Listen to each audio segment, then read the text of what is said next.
I think we're on the right track, Mr. Dix. Thanks a lot. Glad you got something out of it. Good night.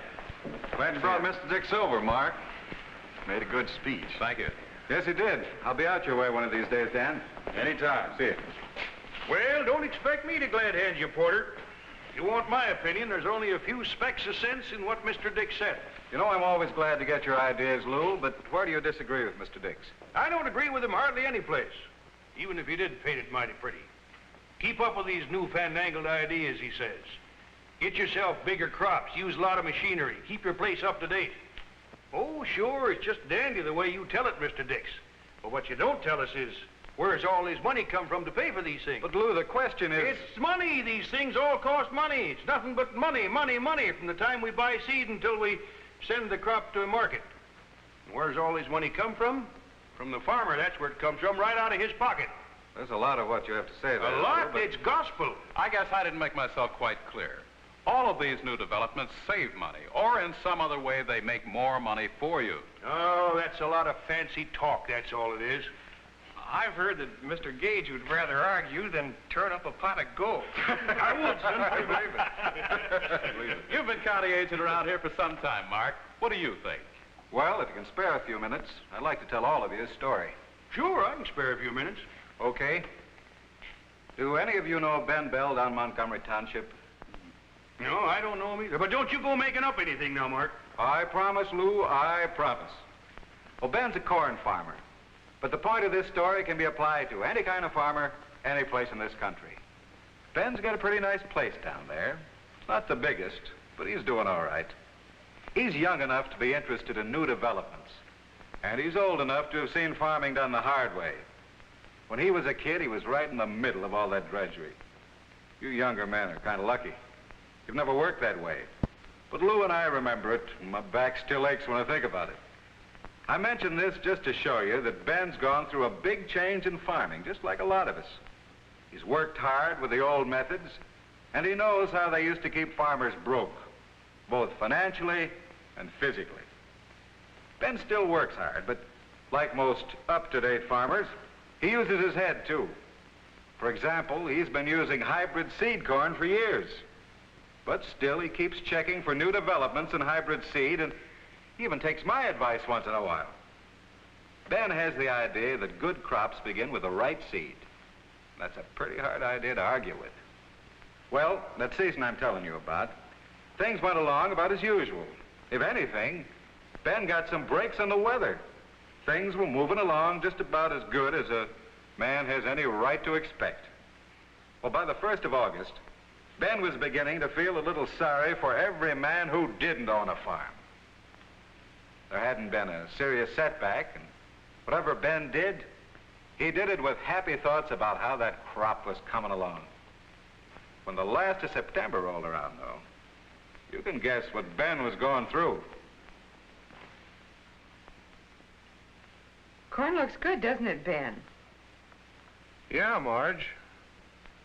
This ought to be the best crop I've ever had. You deserve it. Well, that doesn't always seem to count. Getting what you deserve, I mean. That doesn't sound like you, Ben. Has something happened? Not yet. But I don't understand. Well, the crop looks good right now. Awfully good. Maybe it sounds silly, but that's why I started worrying today. I'm getting so close to a bumper crop that it's going to be a tough jolt if something goes wrong at the last minute. Oh, now don't start worrying, Ben. That doesn't do any good. No, of course it doesn't. But gosh, there's a mortgage, and you've been needing a new refrigerator for a long time. And I'd like to get that bicycle for Patty. I know, we've talked about all those things, but it doesn't... Sure, we've talked about them. We talked about them last year, and a late fall storm gave us the answer. We talked about them the year before, and the corn was so dry at picking time, I left more than 10 bushels an acre in the field. Farmers are sure on a merry-go-round, aren't they? Yeah. If you can see anything merry about it. We go round and round all right. Sometimes we make some pretty sour music. It's almost like somebody's trying to torment us. We get bigger yields with late maturing hybrid. And one way or another, we lose most of the gain.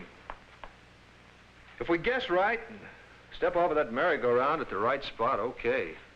But if we don't... When do you think you'll pick this year, Ben? Hard to say, Marge. It's been so wet. First chance I get, I'm going to find out what some of the others are thinking. Just talking about you, Ben. Wondering when you're going to pick. Wanted to ask you the same thing. I'm going after mine next week. My corn tested out at 27% today. That'll give me a good, clean job of picking. Uh-huh. Then what? Gonna sell it off right away. Take what I can get. Yeah? From what I hear, that's not going to be so much. Better than taking chances. I waited too long last year. How about you, Lon? Been figuring I'd leave mine out a little longer. The way the weather's been the last few days, might dry out quite a bit. What are you gonna do, Ben? I'm going home and flip a coin.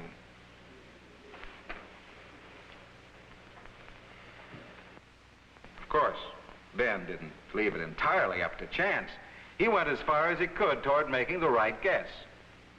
Still seemed a little too wet for safety, but Ben wasn't sure. So he took a sample down to the grain elevator to get a moisture test.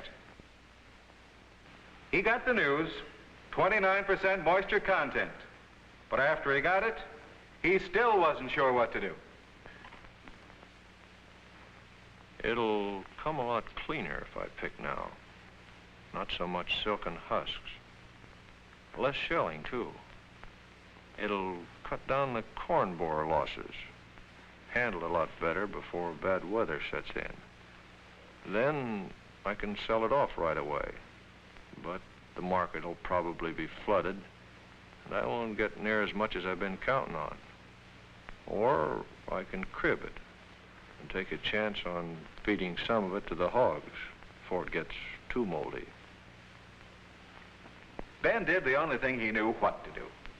He guessed where the brass ring might be on his merry-go-round. And a few days later, he started to pick. It picked good and clean, all right. Just the way Ben knew it would, with a moisture content between 25 and 30%. And as he saw his crib filling with those fine hybrid ears, Ben's good spirits returned. Maybe he had guessed right this time. He was even more certain when he went back over part of his field looking for ears the picker might have missed. He didn't find enough to make a good square meal for a pullet. And not much shelling either. Yeah, Ben was near the top of the world. Late maturing hybrid corn for big yields, that mechanical picker for a good, clean job. What more could a corn farmer ask for? Well, early the next spring, Ben went down to his crib for another look. He'd been doing that every few days since the weather had begun to warm up.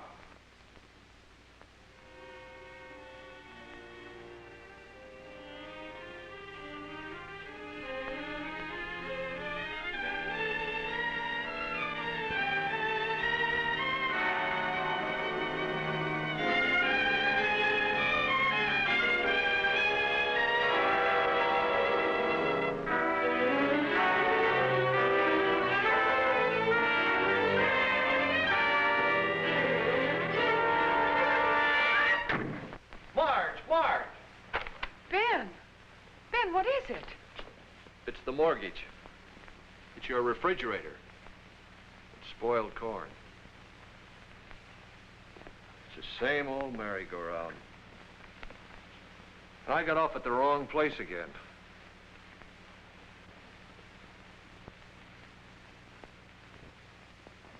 Ho-ho, Mark Porter, so you do agree with me. Uh-huh. Up to a point, Lou. I'm telling you this story because Ben kept on going way beyond the spot where many stopped. Oh, now don't give me that educated double talk. This Ben fella, he saw the light, didn't he? Uh-huh. And that's the point where I stop agreeing with you. Because, you see, Ben didn't give up. He kept on trying.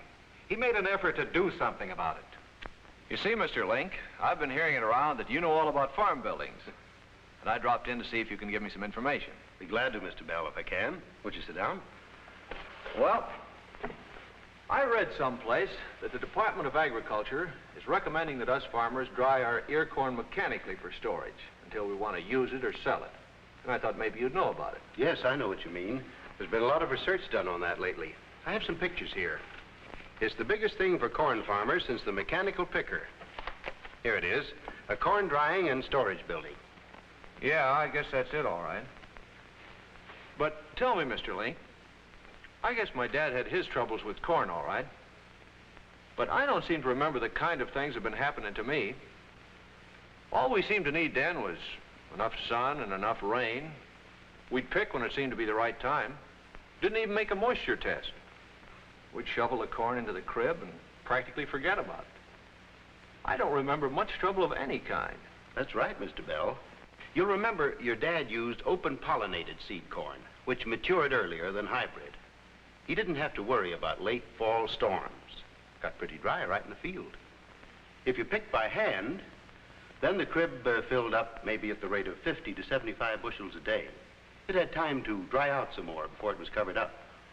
But today, with late maturing hybrids and the mechanical picker putting 1,000 to 2,000 bushels a day into the crib, then you need something more than natural drying. And that's what this crib does, huh? Yes, with forced air ventilation. Here's one we've just put up over in Galloway Township. And here's the way it looks when it's filled up with corn. Now, if you'll come over here to this model, Mr. Bell, it'll give you an idea of how it works. The air is pushed through by this 42-inch fan, driven by a 5-horsepower motor. Here you can see how the air is forced out of the tunnel and through the corn. And here's a cutaway front view drawing, Mr. Bell, that also shows how it works. You can see how every single ear is hit by the draft of air. If you can imagine these lines moving the way the air does, then you'll get the idea. The fan forces air into the tunnel from outside, and then the air travels equally in all directions, up through the corn and then out again, through the space between the ribs. Yeah, uh-huh. And in a side view, here's the way it looks. Into the tunnel, up through the corn, and out through the end wall openings. Yeah, looks like it might take me off the merry-go-round.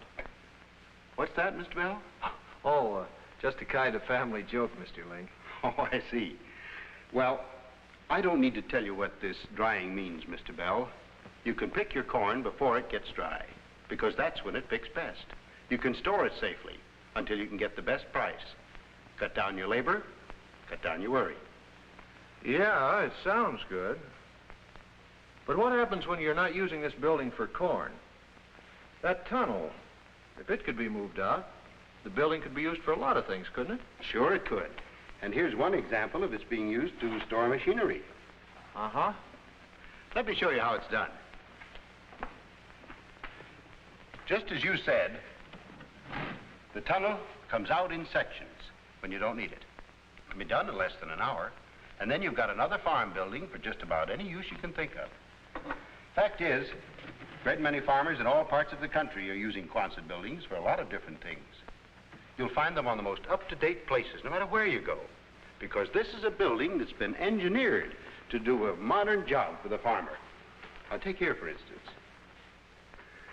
This will give you an idea of its versatility. With this 40 by 140-foot building, a grassland farmer gets real fire protection for his hay and for the surrounding buildings. And an entirely different use, a 40 by 100-foot building to house 40 calves in New York State. And here's the way a Kansas farmer uses one the same size for wheat storage.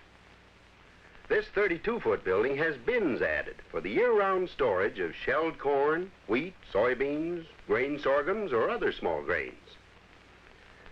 This Ohio farmer has what you need, Mr. Bell.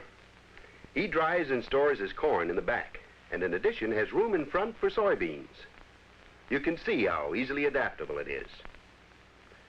This is a CCC grain depot in South Dakota that shows the trend toward using the ground to support the weight of stored grain. To eliminate the work of turning shelled corn and small grain, here's a new cooling tunnel that gets the same result. This 24-foot wide building is in North Carolina, but it's popular every place for low-cost machinery storage and general shed purposes, and it's also ideal for a livestock shelter.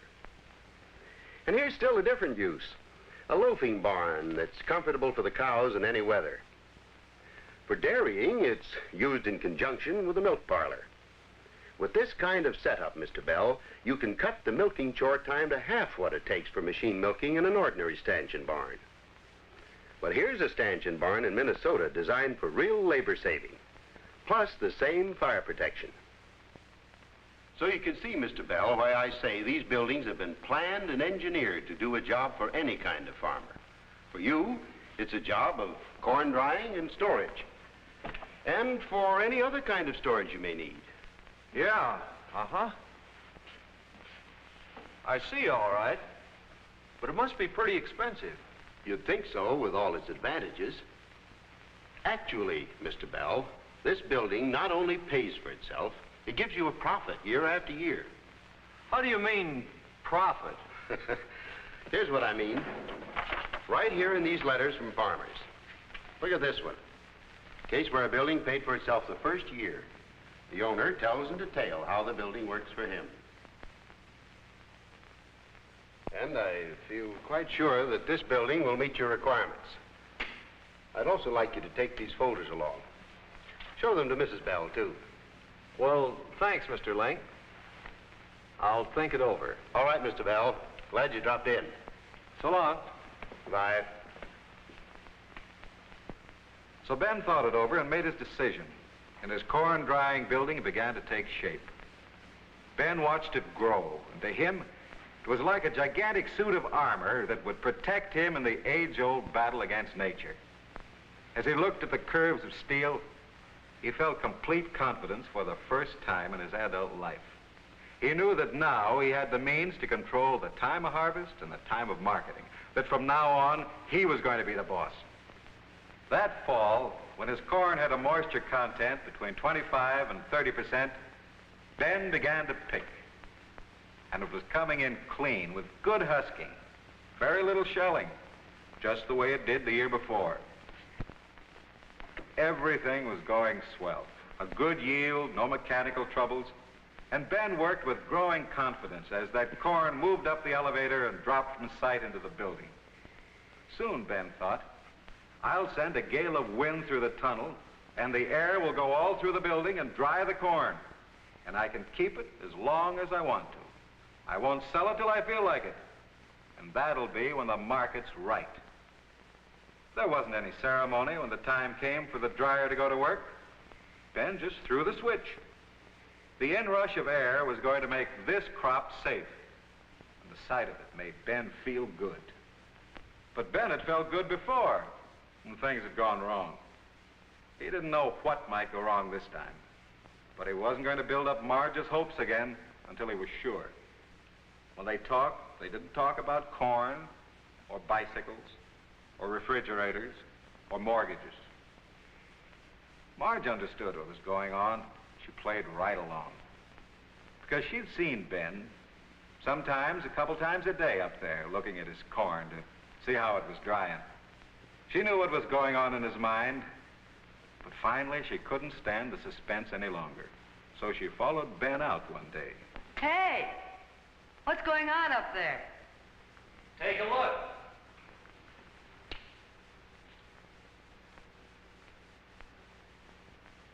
What do you think, Ben? I don't. This time I know. We've got what it takes. Of course, you know what happened after that. The mortgage got a slug in the jaw, Marge got a refrigerator, and Patty got a bicycle. But even more important, Ben got off the merry-go-round. Large yields through hybrid seed and the advantages of fast, low-cost mechanical picking mean a lot more now with controlled drying. Controlled drying. Lou, that's what we needed. And that's what Ben got. Even in a year with normal weather, he'll make more money on his corn than his neighbors who haven't dried theirs. Plus, a farm building he can use for just about anything he wants. That's what he got, and that's the end of my story as far as Ben's concerned. As far as everybody here is concerned, no matter what your type of farming is, you can get off your own merry-go-round by keeping up to date on modern farming methods. Oh, it ain't no fun arguing with a man that always wins, Mark Porter. You know that. I know that, Lou. Only this time there wasn't any argument.